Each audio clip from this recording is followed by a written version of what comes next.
The Apollo University, University of Leicester, 35 lakhs fees for 3-year BTech CSE UK.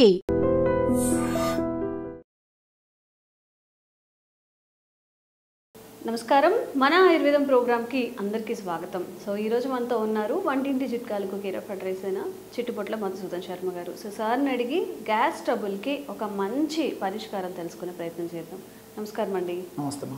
So చాలామంది gas ట్రబుల్తో బాధపడుతూ ఉంటారు. మనం last time కూడా ఒక వీడియో చేసాము గ్యాస్ ట్రబుల్ మీద, చాలా మంచి రెస్పాన్స్ వస్తుంది. అండ్ కొన్ని కామెంట్స్ ఏంటంటే ఏదైనా అంటే డైలీ ట్యాబ్లెట్ వేయాల్సి వస్తుంది, ఆ ట్యాబ్లెట్కి ఆల్టర్నేట్గా మన జీవన శైలిలో ఎలాంటి మార్పులు చేసుకుంటే ఈ గ్యాస్ ట్రబుల్ నుంచి బయటపడచ్చు అనేది మీ ద్వారా ఎలా దీని నుంచి బయటపడాలో తెలియజేయండి. సో ఆహారము విహారము ఔషధమ్మా. మొట్టమొదట ఆహార విధి విధానాల్లో సక్రమమైనటువంటి పద్ధతిని మనం పాటించకపోవడం వల్లనే మెజారిటీ కేసెస్లో గ్యాస్ట్రిక్ ట్రబుల్ సమస్యలు వస్తున్నాయమ్మా. సో టయానికి ఆహారం తీసుకోలేకపోతున్నారు. తీసుకునేటువంటి ఆహారంలో కూడా ఈ స్పైసీ ఫుడ్, తర్వాత ఈ సాల్టెడ్ ఫుడ్, బేకరీ ఫుడ్స్, తర్వాత ఈ మసాలా ఫుడ్స్, అదేవిధంగా ఇలాంటివన్నీ ఎక్కువ తీసుకుంటున్నారమ్మా. తర్వాత వాటర్ కంటెంట్ తక్కువ తీసుకుంటారమ్మా, ఎక్కువ నీళ్లు తీసుకోవడం లేదు సరిగ్గా. ఇలాంటి అనేక రకాల కారణాల వల్ల గ్యాస్ట్రిక్ ట్రబుల్ సమస్యలు వస్తున్నాయమ్మా జనరల్గా. అదేవిధంగా కాఫీ టీలు ఎక్కువ తాగడము, అట్లే ఈ స్మోకింగ్, ఆల్కహాల్, ఇవన్నీ కూడా ప్రత్యక్షంగా పరోక్షంగా దీనికి కారణం అవుతున్నాయి. రెండోది ఏంటంటే టయానికి రెస్ట్ తీసుకోవడం లేదు. సో రాత్రిపూట కూడా లేట్గా పడుకోవడము, ఉదయం పూట కొంతమంది అర్లీగా లేస్తున్నారు, కొంతమంది లేట్గా లేచేటువంటి పరిస్థితి ఏర్పడుతుంది. దీనివల్ల ఈ బయలాజికల్ క్లాక్ ఏదైతే ఉందో దాంట్లో అప్ అండ్ డౌన్స్ అయిపోయి కూడా ఈ గ్యాస్ట్రిక్ ట్రబుల్ అటువంటి సమస్యలు వస్తున్నాయమ్మా. ఈ గ్యాస్ట్రిక్ ట్రబుల్ సమస్యలు వచ్చినప్పుడు మరి అందరికీ అన్ని లక్షణాలు ఒకే పద్ధతిలో ఉండవమ్మా. కొంతమందికి ఒక్కొక్క రకమైన లక్షణాలు, కొన్ని రకాలైన లక్షణాలు వస్తుంటాయి. కొంతమందికి తేర్పులు వస్తుంటాయి, కొంతమందికి గొంతులో అసౌకర్యం ఉంటుంది, కొంతమంది గొంతులో మంట ఉంటుంది, కొంతమందికి ఛాతీ భాగంలో నొప్పి, బాధ, అనీజీ, డిస్కంఫర్ట్ ఇలాంటివి ఉంటాయి. కొంతమందికి మరి కడుపులో మంట, పోటు, బాధ ఇలాంటివి కొంతమందికి ఉంటాయి. కొంతమంది కడుపు ఉబ్బరంగా ఉంటుంది. అదేవిధంగా కొంతమందికి మరి కడుపులో ఏదో మెలివేసినట్లు బాధ ఉండేటువంటి పరిస్థితి ఏర్పడుతుంది. కడుపులో మంట ఉంటుంది, వాంతి వచ్చినట్టు ఉంటుంది. ఈ పైత్య వికారం వల్ల కొంతమందికి తల తిరిగేటువంటి పరిస్థితి కూడా ఏర్పడుతుంది. గిడ్డినెస్ అనమాట. సో పరీక్షలు అన్ని నార్మల్గా ఉంటాయి కానీ మరి వీళ్ళకి గిడ్డినెస్ వస్తుంటుంది. అప్పుడు గ్యాస్ట్రిక్ ట్రబుల్ కంట్రోల్ అయిపోతే ఈ గిడ్డినెస్ తగ్గిపోతుంది. అట్లా కొంతమందికి. తర్వాత కొంతమందికి మోషన్ ప్రాబ్లం ఉంటుంది, కొంతమందికి నంబర్ ఆఫ్ టైమ్స్ మోషన్స్ అవుతుంటాయి, అన్సాటిస్ఫాక్టరీ మోషన్స్. ఈవెన్ మోషన్స్ అయినప్పటికీ కూడా 3-4 సార్లు మోషన్స్ అయినప్పుడు కూడా లోపల ఏదో మిగిలిపోయినట్టు లోపల ఆయనకు అసంతృప్తి అయితే ఉంటుందండి. సో ఇలా వివిధ రకాలైన లక్షణాలు ఈ గ్యాస్ట్రిక్ ట్రబుల్ సమస్యలు కలుగుతుంటాయమ్మా.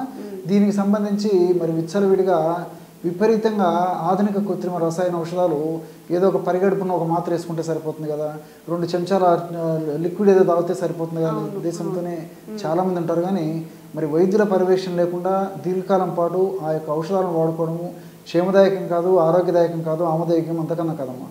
మరి ప్రకృతి పరంగా మనం ఆలోచించినట్లయితే ప్రకృతిలో అనేక రకాలైనటువంటి వేలాది, లక్షలాది, కోట్లాది మార్గాలు మనకు కనిపిస్తాయమ్మా.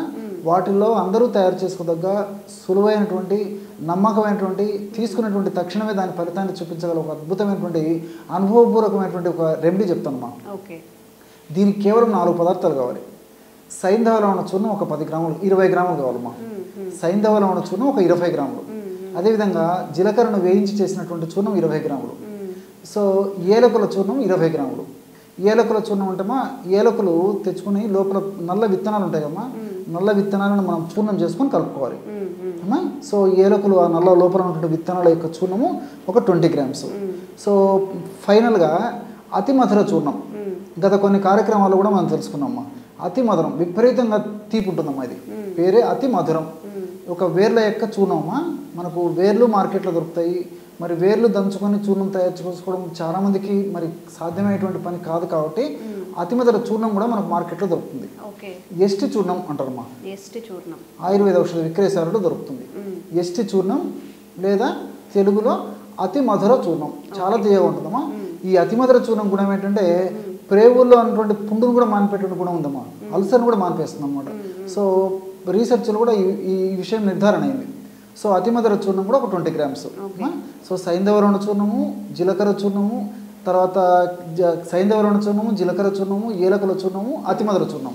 ఒక్కొక్కటి 20 గ్రాముల చొప్పున తీసుకొని అన్నింటిని బాగా కలిపేసేసి ఒక గాజు సీసాలో నిల్వ ఉంచుకొని రోజు ఉదయం ఆహారానికి ఒక అరగంట ముందు లేదా 15 నిమిషాల ముందు, అదేవిధంగా రాత్రిపూట కూడా అంతేమ్మా, ఆహారానికి ఒక అరగంట లేదా ఒక 15 నిమిషాల ముందు ఒక పావు టీ స్పూను నోట్లో వేసుకొని చప్పరించేసేసి నీళ్ళు తాగినా సరిపోతుందమ్మా.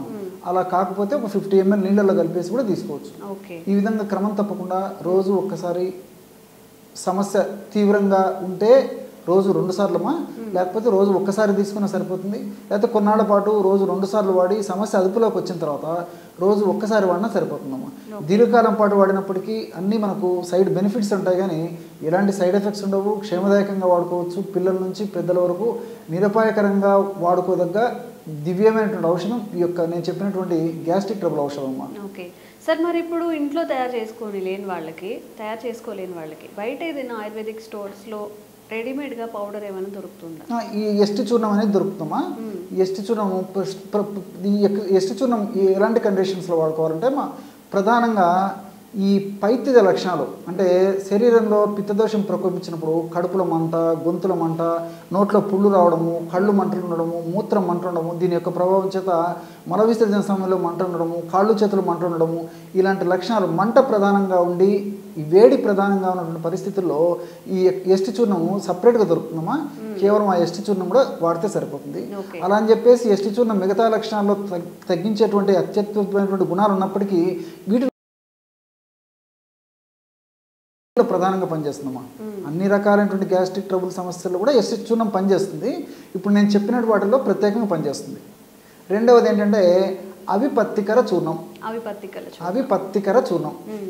ఇది ఇంచుమించు ఆయుర్వేద వైద్యులందరూ కూడా గ్యాస్ట్రిక్ ట్రబుల్ సమస్యలకు వాడుతుంటారు అన్నమాట. అంత పాపులారిటీ అనమాట ఇది. సో ఈ అవిపత్తికర చూర్ణాన్ని ఉదయం ఒకసారి, సాయంత్రం ఒకసారి ఒక చిన్న టీ స్పూన్, ఒక కప్పు వాటర్లో కలిపి తీసుకున్నా సరిపోతుంది. అట్లే ఎస్టి చూర్ణాన్ని కూడా అట్లే వాడుకోవాలమ్మా. ఉదయం ఒకసారి, సాయంత్రం ఒకసారి 1/2 టీ స్పూన్ నుంచి 1 టీ స్పూన్ వరకు ఎస్టి చూర్ణం అయితే ఈ యొక్క అవిపత్తికర చూర్ణం మాత్రం 1 టీ స్పూను ఉదయం, సాయంత్రం తీసుకోవాలి. ఈ విధంగా రోజు 2 సార్లు ఎస్టి చూర్ణమైన వాడుకోవచ్చు. లేకపోతే అనేక లక్షణాలు ఉన్నటువంటి గ్యాస్ట్రిక్ ట్రబుల్ ఉన్నటువంటి వాళ్ళైతే నేను చెప్పినట్లు ఈ అవిపత్తికర చూర్ణం వాడుకున్నా సరిపోతుంది. మరి ఈ చూర్ణాలు వాడుకోలేము, మాకు ఇవన్నీ కష్టం అండి, తీసుకోవడం కష్టము, వాసన ఉంటాయి, నోట్లో వేసుకుంటే రుచి ఏదో ఇబ్బంది ఉంటుంది అనేటువంటి వాళ్ళు కొంతమంది ఉంటారు అమ్మా. లోకో భిన్న రుచి అని చెప్పేసి లోకంలో రకరకాలైనటువంటి వ్యక్తులు ఉంటారు. కాబట్టి మరి ఇంగ్లీష్ మందుల వల్లగా వేసుకోవాలి, నీళ్ళు తాగితే నాకు కడుపులోకి పోవాలి, నా సమస్య తగ్గాలనుకునే వాళ్ళు కొంతమంది ఉంటారు అమ్మా. అలాంటి వాళ్ళు కావాలంటే శంకులు ఉన్నాయి కదమ్మా, కాంచ్, ఆ శంకుతో తయారు చేసినట్టు, భస్మంతో తయారు చేసినట్టు కొన్ని రకాలైనటువంటి ఔషధాలు కలిపి తయారు చేసినటువంటి శంఖవటి అని చెప్పేసి మాత్రలు దొరుకుతాయమ్మా. సో ఆ శంఖవటి అనేటువంటి మాత్రలని సమస్య కొద్దిగా ఉంటే రోజు 2 సార్లు, ఉదయం ఒక్కసారి, రాత్రి ఒక్కసారి, ఒక మాత్ర మింగేసి ఒక 100 లేదా 200 మిల్లీలీటర్ల పల్చటి తాజా మజ్జిగ తీసుకోవడం వల్ల చాలా అద్భుతమైన ఫలితాలు కలుగుతాయమ్మా. సమస్య తీవ్రంగా ఉంటే రోజు 3 సార్లు వాడుకోవచ్చు. కాబట్టి నేను చెప్పినటువంటి పద్ధతిలో ఆ చూర్ణాలు వాడుకోవచ్చు, లేకపోతే ఈ యొక్క టాబ్లెట్ కూడా వాడుకోవచ్చు. ఓకే, సో చాలా క్లుప్తంగా ఇంట్లో తయారు చేసుకునేవి, బయట దొరికేవి, టాబ్లెట్ రూపంలో వేసుకునేవి కూడా వివరించారు. కాబట్టి ఎవరికైనా గ్యాస్ట్రిక్ సమస్యలు ఉన్నప్పుడు తప్పకుండా వీటన్నిటిని ట్రై చేసి మీరు ఆ గ్యాస్ ట్రబుల్ నుంచి బయటపడవచ్చు. థ్యాంక్ యూ అండి. నమస్తే. Sir, one life lesson what medicine has taught you. Whatever you can do without expecting. But I really believe మన పాజిటివ్ యాటిట్యూడ్ ఉంటేనే మనం ఏదైనా సాధించగలం. గట్ ని మనం కరెక్ట్ గా డీల్ చేసినట్లయితే అది మనకి పాజిటివ్ హార్మోన్స్ ని రిలీజ్ చేస్తుంది. షుగర్ వచ్చిన వాళ్ళ పరిస్థితి ఏంటి? పొట్ట దగ్గర పెరిగితే దాన్ని ఆండ్రాయిడ్ అంటారు, ఆండ్రాయిడ్ ఫోన్ కదా. అసలు థాట్స్ ఎందుకు వస్తాయి? బ్రెయిన్ డెడ్ అంటే దానికి ప్రపంచం అంతా కూడా కొన్ని నిర్దిష్టమైనటువంటి లక్షణాలు. మానసికంగా ధైర్యంగా ఉంటే క్యాన్సర్ జయించవచ్చు. You are a doctor for a cause sir, అంతే. వాళ్ళకి వచ్చిన ఆదాయం కాకుండా ఫ్రీ సర్వీస్ ఎంతమందికో చేస్తుంది.